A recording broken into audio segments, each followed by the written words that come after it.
Hi, this is a podcast about blood transfusion. My name is Sarah Michaels and I'm currently an F2 in Haematology at Darent Valley Hospital in Dartford.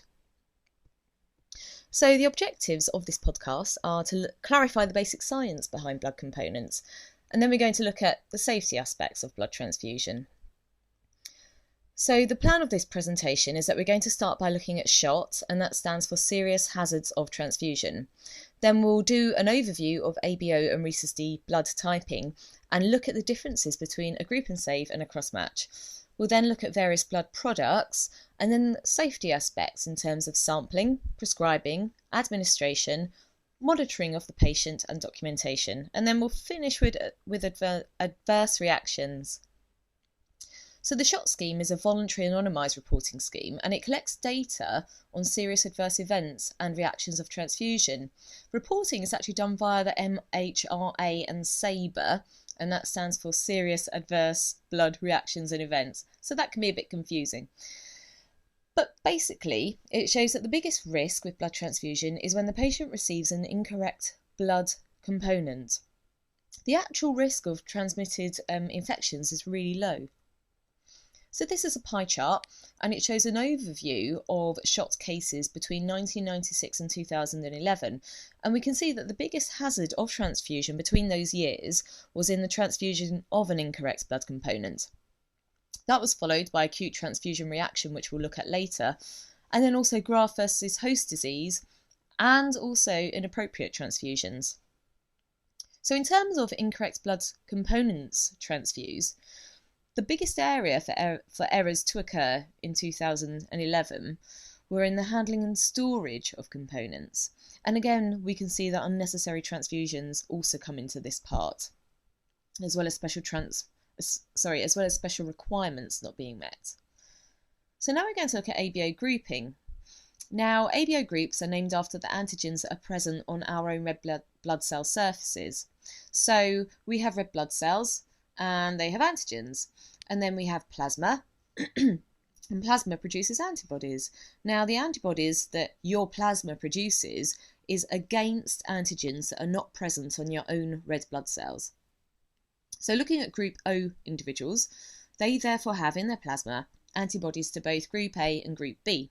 And group AB people have neither of these antibodies. And that's what makes Group O people universal donors and Group AB people universal recipients.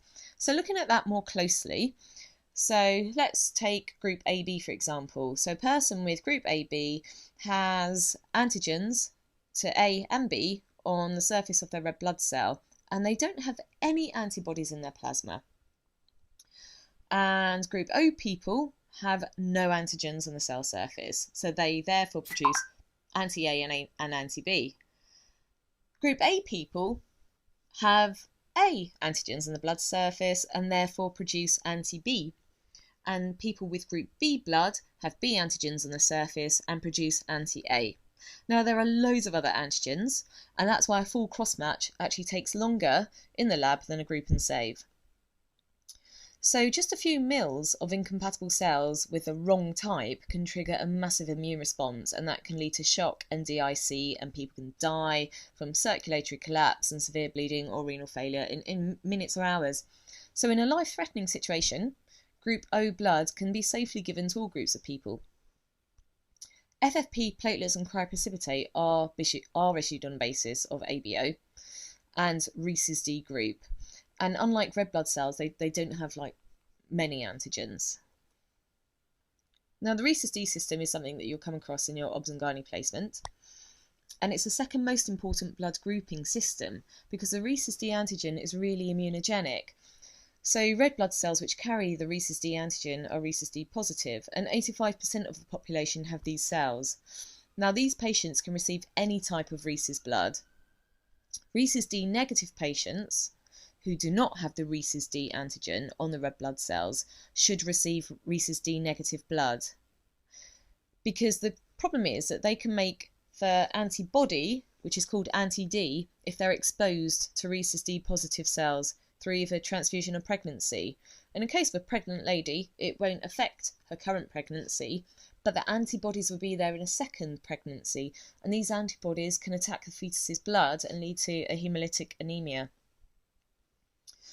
Now looking at blood availability, we've already said that group O blood, and specifically Rhesus D negative blood, can be used in emergencies before a patient's group is known. And this is known as flying squad or emergency blood, and it's available immediately.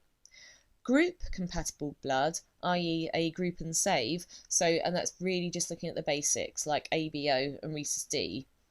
And that tends to be available within about 10 to 15 minutes. But if you need a fully cross-match blood, which is the safest, that tends to take about 30 to 40 minutes to process. So you really need to think about how urgent is this blood transfusion. If you can wait 30 to 40 minutes, you'll get all the antibodies tested and you'll get a fully matched blood, and that's called a full cross-match. If a patient has weird and wonderful antibodies, however, it can take a bit longer and blood will need to be brought in from an outside location. So if time, go for a full cross-match.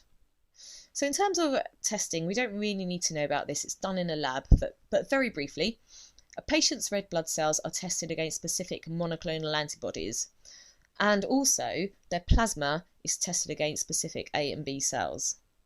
In terms of Rhesus D grouping, your blood's tested against 2 specific monoclonal reagents. Now, if you've been transfused in the last 3 months or have been pregnant, the sample for cross-match is usually only valid for about 72 hours. And that's due to the risk of developing antibodies to blood antigens. In fact, in my current hospital trust, if you have received 3 units of packed red cells, you can't then request more without doing another sample for group and save or cross-match. In terms of special requirements, we need to think about this particularly on a haematology ward. Now, irradiated blood inactivates the donor T cells. So if you've got an immunocompromised patient, such as someone with an acute leukemia, and they receive red cells that aren't irradiated, the donor T cells in the sample that you're giving to them can actually attack the recipient's tissues and organs, and that leads to graft versus host disease and can cause death. CMV negative components are produced from donations that have been specifically screened for cytomegalovirus, but these tend to be used as standard now. Now, red blood cells have a shelf life of 35 days and they need to be stored at 4 degrees in an authorised blood fridge with an audible alarm system. The transfusion needs to take place within 4 hours of removal from the 4 degrees storage. And unused red cells that have been out of the fridge and haven't been transfused within that time absolutely have to be returned to the HTL, which is the Hospital Transfusion Laboratory. And there needs to be clear documentation confirming the length of time out of refrigeration. These cells will ultimately need to be destroyed. Platelets are actually stored at 20 to 24 degrees on an agitation rack, and they have a shelf life of just 5 days. If they're unused, again, get them returned to the HTL, but they can actually be reissued because they haven't come from a fridge. The infusion for platelets has to be completed within 4 hours, but this tends to happen very commonly over 30 minutes. FFP and cryoprecipitate are stored at minus 30 degrees for up to 2 years. And once a request is received for them, the component is thawed at 37 degrees. Now, the transfusion again needs to happen as soon as possible and within 4 hours, but usually happens within about 30 minutes, or the transfusion goes in over 30 minutes.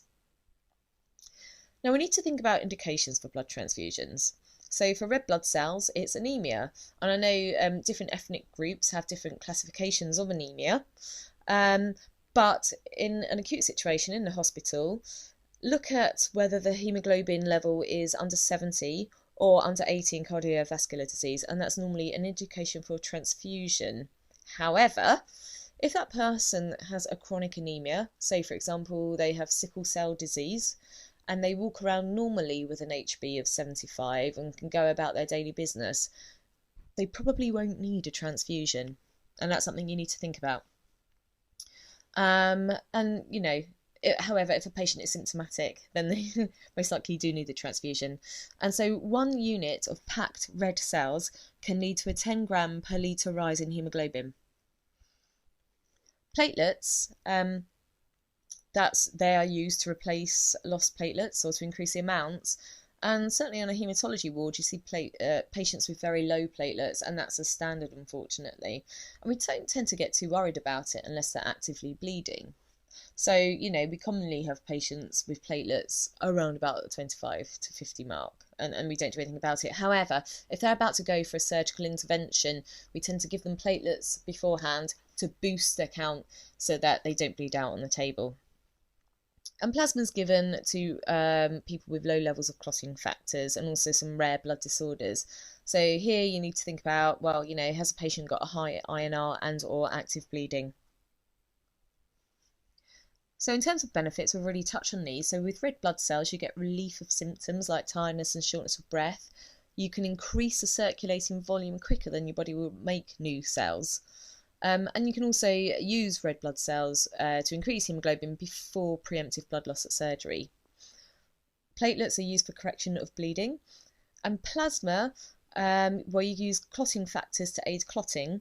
And FFP has loads of clotting factors, but cryoprecipitate tends to contain does contain mostly fibrinogen. So you might need to discuss with a senior what type of plasma product you need to give to individual patients. For safe sampling, this is really important. So confirm the patients identifies verbally with the patient if they are able to communicate with you. So ask them their name, their date of birth, and their age. And then check these details on their wristband and on the blood request form. If the patient doesn't have a wristband, you can't request a group and save or a cross match for them. The lab will refuse it. So make sure that the patient's got a wristband. So take the blood sample and then immediately afterwards, i.e. at the patient's bedside, hand write on the tube, unless you are allowed to use stickers, and check that the details on the tube and the patient wristband and on the request form all match before you send them off. Otherwise, again, the lab won't process your request. So for safe prescribing, start by asking yourself the question, does the patient actually need this transfusion? Signed consent isn't necessary, but you do need to discuss with the patient the indications, risks and benefits, and any alternatives where appropriate. And you need to document this discussion in the patient's notes. You do need to find out if they've had a previous transfusion before, and this will highlight if they have any special requirements like irradiated blood. But normally the blood lab will do this for you, or you can call them and ask them. However, bear in mind that some patients might have been transfused in different hospitals, so your current hospital might not actually have that information. So do ask the patient whenever you can. So pre-administration checks, check the prescription form, check the fluid balance chart, and check the transfusion record to make sure that the component that you've prescribed is correct, and if the patient has any of these special requirements. And then also you might need to think about, well, are they in heart failure, or is there a risk of pulmonary edema, and should I actually prescribe a little bit of furosemide with, say, the second or the third unit. Also check that the patient's given consent and ensure that baseline OBS are recorded. So before setting up the transfusion, just have a look at the bag of blood or platelets and just check that you can't see any signs of discoloration or leaking or clots. And uber importantly, check the expiry date and time, although the lab tends to do that for you, but always double check. And then when you're at the patient's bedside and you're about to set up the transfusion, you need to check their identifying details again. So verbally with the patient, if they're able to respond, and on their ID band, and just ensure that all the information, the details are the same as on the label that comes with the blood component. And then compare the lab label of the blood component with the actual bag itself, and just to ensure that the component numbers are exactly the same and it's the correct blood group, and ensure that any requirements are clearly indicated. So where you document, i.e. prescribe the transfusion, is usually on the back of the drug chart with the IV fluids. And most blood components actually have stickers that come with them, and you just peel that off and actually put that on the prescription chart. Put the rate down and get it checked and signed by 2 professionals, and do the start and end time. Now monitoring has to happen pre-transfusion no more than 60 minutes before it's set up, and this is baseline temperature, pulse, blood pressure and respirate. These OBS get monitored about 15 minutes after the start of each unit and on the completion of each unit, unless the patient is really unwell and they need more frequent observations. So we've already talked about the recommended infusion times. So about 3 hours for red blood cells. It needs to be within that 4-hour window, and you need to account for the time that it's going to take the pool to collect the blood products and for the nurse to set up the transfusion. So we normally prescribe that at about 3 hours or 3.5 hours. And then FFP, cryoprecipitate and platelets, they tend to be prescribed to go in for over 30 minutes. Now we're going to look at reactions. And initially we're going to look at acute transfusion reactions. So these are reactions that take place up to 24 hours after transfusion. So first of all, we'll look at febrile non-hemolytic transfusion reactions. And that can just be where you've got a temperature rise of about 1 to 2 degrees or up to about 38 degrees. And in cases like that, you need to slow the transfusion and offer paracetamol. However, this can be more severe. You might have someone with a fever of over 39 degrees with rigors and chills, myalgia, nausea. You need to stop the transfusion in this case and get senior help. Other reactions include acute intravascular hemolysis, and that's when you've got incompatible infusions, such as giving AB blood to a Group O patient. Septic shock can happen, and that's most likely with platelet transfusions because they're not kept in the fridge. These can actually be life-threatening. Then you've got allergy urticaria, which happens occasionally. Anaphylaxis is rare, but can happen. You get hypotension sometimes. TACO is another acute reaction, and that stands for transfusion-associated circulatory overload. And that's when you get pulmonary edema. And the risks of this are if the patient's over 70, they don't weigh very much, they have heart failure or renal failure or low albumin or pre-existing fluid overload. Signs and symptoms to make you panic are respiratory distress, tachycardia, increased blood pressure, pulmonary edema, and positive fluid balance. TRALI is different to TACO. This is transfusion-related acute lung injury. And that's when you get acute dyspnea with hypoxia, and chest x-ray shows bilateral pulmonary infiltrates during or within 6 hours of infusion. But this actually isn't due to circulatory overload. This isn't something that I have ever seen, but it's something you certainly do need to be aware of it. So this is just a brief summary of the signs and symptoms of transfusion reactions, and they can be classified according to mild and severe. So mild, you might just have a pyrexia of about 2 degrees above baseline. You can also get urticaria, that's mild, and a rash. But severe, you might have pyrexia and rigors, hypotension, loin pain, anxiety, pain at the infusion site, respiratory distress, dark urine if they've got a hemolysis going on, severe tachycardia, or even signs of DIC. So we've already touched on the management of a mild transfusion reaction, but you generally tend to stop the transfusion and get senior help.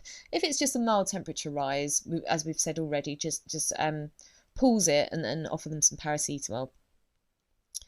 But if you're at all worried, stop it. Get senior help. Check the compatibility of the component for the patient. Is it the correct component for the patient? Do ABC, reassess as you go along and treat each sign and symptom, and document the adverse events in the patient notes. If it's a severe transfusion reaction, stop it. Get senior help.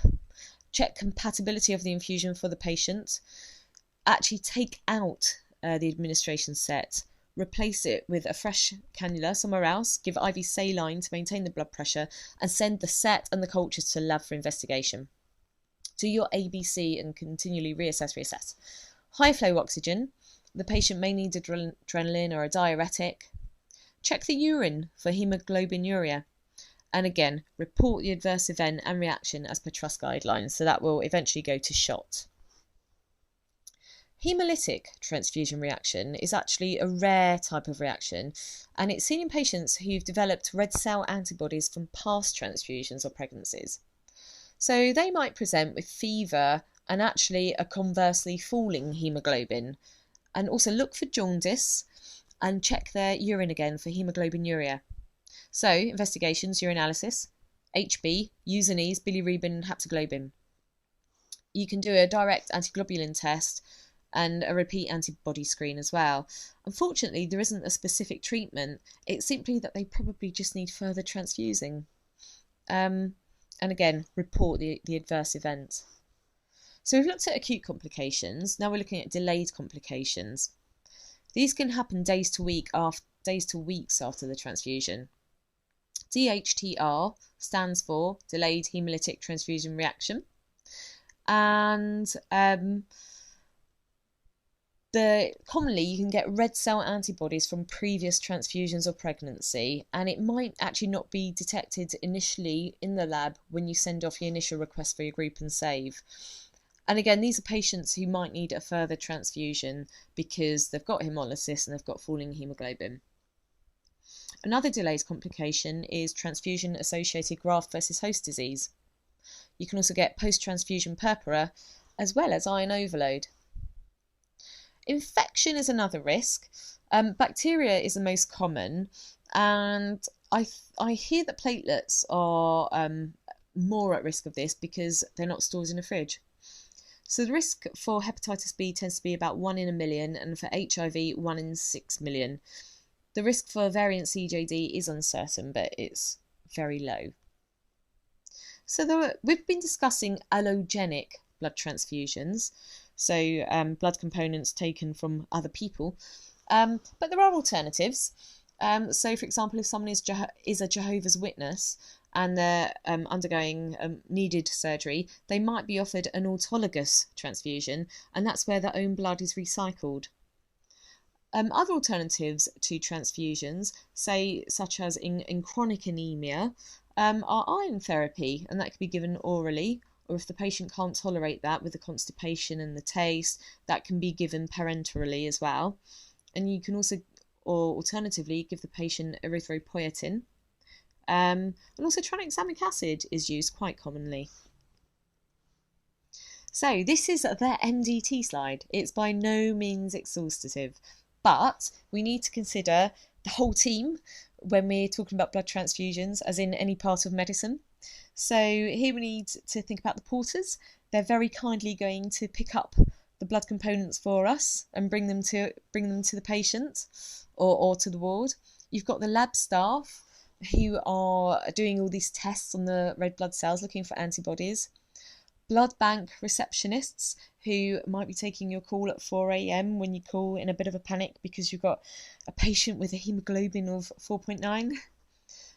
Blood transfusion practitioners tend to be senior nurses with a great deal of experience in blood transfusion, and you can ask them for advice at any time. They tend to be responsible for teaching medical staff about safe and correct prescription and administration of blood components. You've got your ward nurses, and they're probably going to be the ones who may even bleed the patient for you for your initial group and save, certainly setting up the blood transfusion and doing the monitoring of the patient pre, during and after the transfusion. And then of course there are doctors. Bear in mind also you've got a haematology team on call to help at any time if you're at all worried about a patient. So in summary, we've looked at the grouping of blood types, focusing on the antigens and antibodies. We've looked at availability of blood components, their uses and perishability. I haven't discussed pricing here, but I guess we don't really need to know that, but obviously your hospital is going to be, your trust is going to be concerned with that. Safety, safety, safety. Do all of your checks properly and document. Deal with reactions promptly. Get senior advice and help and report to SHOT. And remember MD team working. So you will probably only be involved in the sampling and prescribing of the components, and of course dealing with the adverse reactions, but you do need to have a good working knowledge of the processes involved. So thank you for listening to this podcast about blood transfusions. I hope you've enjoyed it.